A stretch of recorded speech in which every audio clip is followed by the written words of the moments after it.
How's it going, everybody? We are here with another episode of Stock versus Not. Take a drink of water here real quick. Stay hydrated, fam. Anyway, we are in a 2015 Honda S660. What is that? That is a K car from Japan. A modern day K car, actually. Let's go ahead and hop in the settings real quick, see what we got going on. It is a mid-engine small displacement car. It's 658 cc, so just under that 660, which is what K cars need to be under, I believe. And there's also like a length and width and all that other fun restraints that make the car classify as such. But anyway, what we got going on here, it is 345 performance points.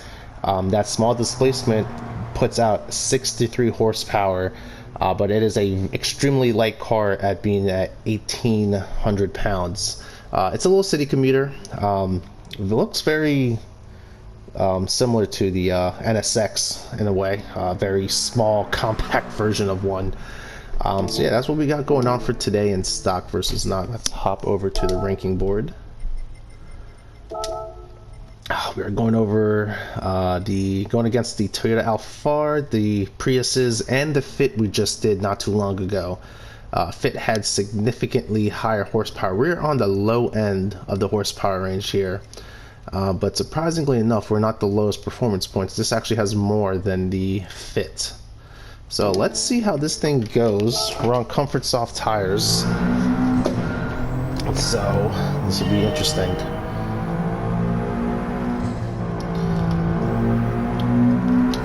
And like most K cars, they are turbocharged to kind of give them a little more of a bump of power since they are such a low displacement engine. Typically they were high revving motorcycle engines for the most part, and shoved into a small package. And this one being a fairly modern day one, at least by US standards, since we never get these, mostly for the fact that the majority of people that will probably fit in these would just be the children of the parents that cannot fit in them. But yeah, this is a very cool segment of cars because it's, I would assume they're fairly affordable, and they make for great commuters. They're good on gas, and just for short little trips, this is all you need in a city. No need for big old SUVs to take you 10 miles to go to work. Just hop in your K car and off you go. Obviously space is at a premium though, so big grocery hauls, long hauls, trips might not be the right usage of these cars, but as an everyday daily driver, they're not bad. On the comfort soft tires, this car is so light, it's not really asking for too much out of those tires, which is nice. So not bad at all. We started off here at a 112. Again, not expecting anything crazy from the S660, but yeah, not a bad car at all. It's actually funny, I would assume this car is actually smaller than, like, I guess this will be the same generation as like an ND Miata. I've seen like pictures of like even like NA Miatas next to like Suzuki Cappuccinos, and the Miatas just make those cars look so tiny, which is crazy to think about. But no, the S660 in its completely stock form is extremely easy to drive. It's not the fastest thing, obviously, with 63 horsepower, but obviously we have ourselves today a momentum car. Definitely want to keep the car in its power band and keep it happy. We'll do one more lap and we'll see where we land. 111.278. This is actually a convertible too. I don't know if you guys, it's like a soft top, T-top type of deal. Not a bad looking car. Again, it looks a lot like a miniature Honda NSX, especially in those front tail lights. Definitely got some styling cues from them.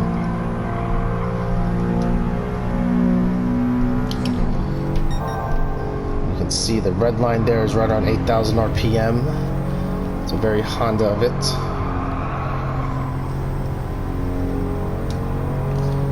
It's gonna be another slow opening laps in the stock car.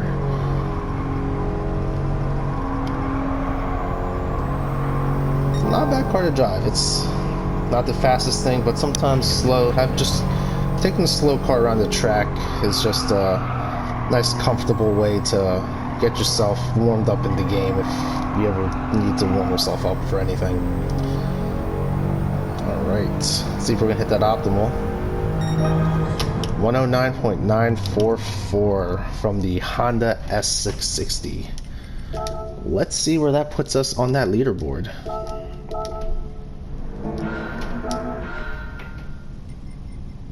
It's not going to be in top 10, that's for sure. Ranking board. The Honda S660 just beat out the Honda Fit Hybrid. Also, just goes to note, it is running a better compound tire, if you would call it a better compound, with the Comfort Medium. So, not bad at all. Not bad at all. Let's go ahead and swap into a fully modified one and see what that can do. Now this one's gonna be pretty interesting. We do have an engine swap today. First Honda engine swap of the series.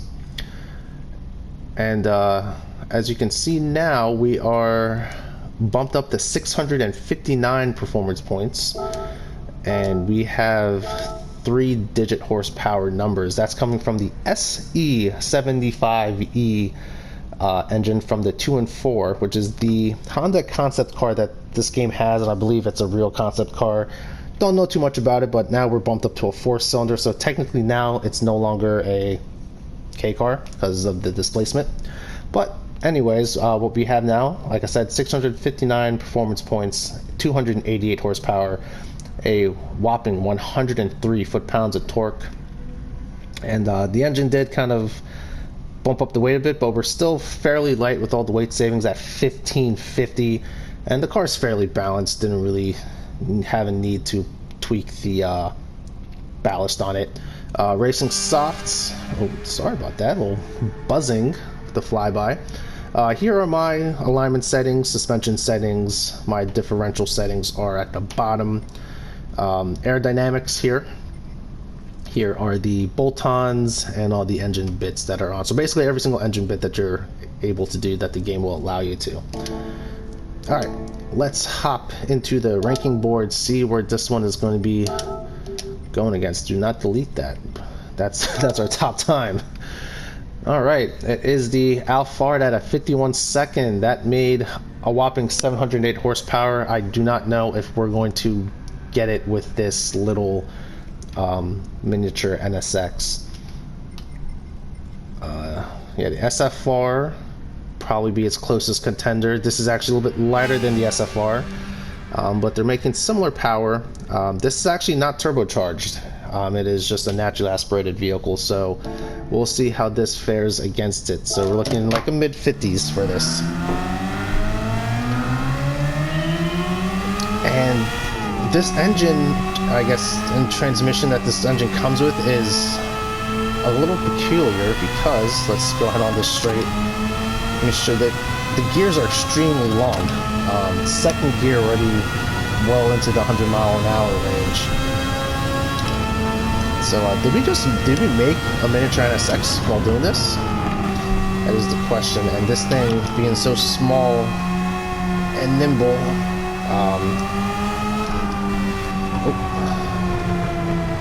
a little bit of snap oversteer there.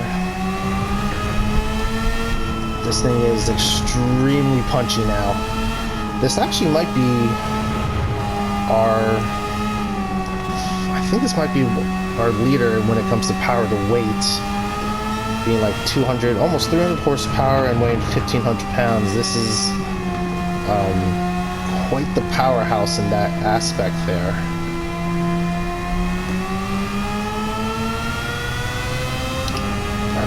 Opening lap was at 53.7, and that was with messing up turn 1, or the beginning of the S's. So let's see what this thing's gonna do. The Fit already surprised us once. Let's see if the 660 is going to tilt the scales anymore.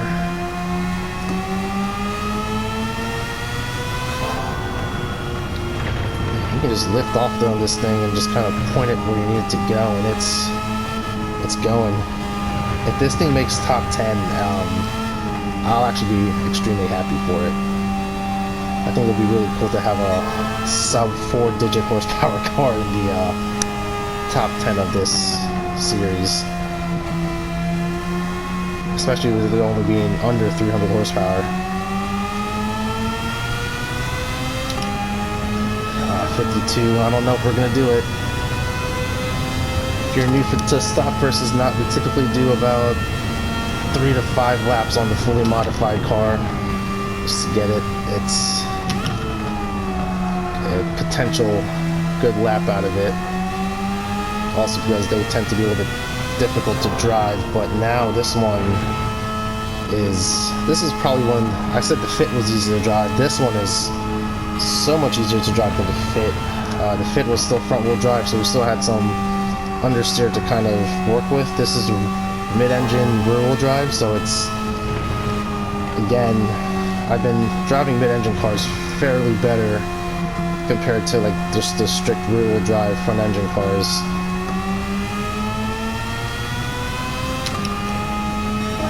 Down to a 52.557. I wonder if let's see if we can get a 50 flat out of this. Do I still have about 2.5 seconds in me?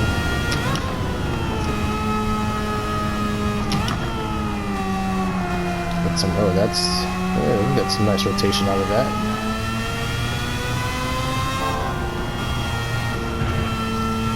This car is on rails for the most part. Oh, a little too much on the grass there. Alright, we'll definitely be doing a 5th lap. But yeah, yeah, this gearing is funny. This is a really such a long every single gear. This is definitely geared towards just being in the power band. This amount of low end torque is not there. Alright. Last lap, let's see what we can do. Optimal's a 51. Let's see if we can get that to a 50.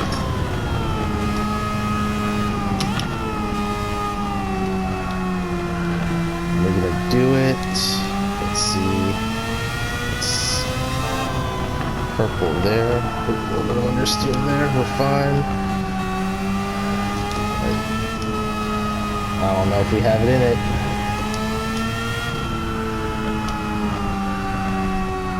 Turning, there we go.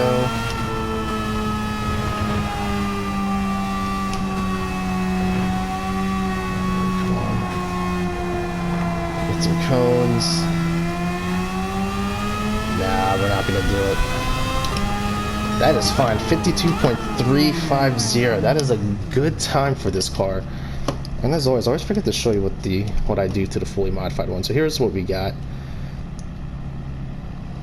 It looks like an NSX, like a miniature NSX.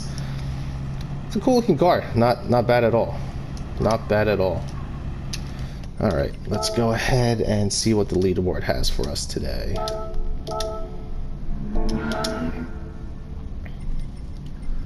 Did not make the top 10. Look, yeah, top 10, you need to get at least a 40, 47 to make any type of movement on there. That's gonna be hard. Okay, the S660 beat out the GT86 with 411 horsepower, beat the SFR. It's very weird to see that this thing is beating cars with 800 horsepower and 600 horsepower with, oh man, that's interesting. But yeah, there we go. Number 5 on the 700 performance point leaderboard in the Honda S660. So anyways, that is today's video. I'm going to go ahead and shut up, and I'll catch you guys in the next one.